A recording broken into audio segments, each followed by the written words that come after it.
20 years later, Fox 55 remembers 9/11. The attacks that occurred 20 years ago on September 11th were a time for the United States to come together.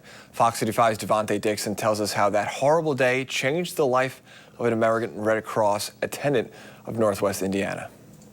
Jerry Montgomery watched the 9/11 attacks from her home in Indiana. On that day, just like everybody else, you hear about it on the news and then you're glued to the television. Less than a month later, the American Red Cross volunteer was in New Jersey consoling victims' families. It was very meaningful to me because I felt like the families felt cared about when we went to their home, sat with them for a little bit, shared with them, our condolences and our concerns for them. And also tried to provide resources that would be helping them in their recovery. Montgomery visited Ground Zero with some of the families. They hadn't gotten any closure that their loved one was really gone.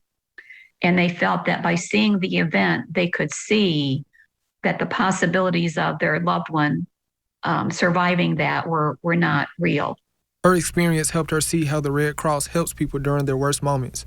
For that reason, she is still with the Red Cross 20 years later. It made me more aware of how disasters happen and how they affect those people who experience the disaster. And I found that I can be helpful during those special times of need. In Fort Wayne, Devontae Dixon, Fox 55 News. Montgomery says she embraces what the Red Cross does to help families going through a crisis and will never forget how appreciative the families were during that time. We'll continue to have more coverage of the 20th anniversary of 9/11 throughout the rest of the week.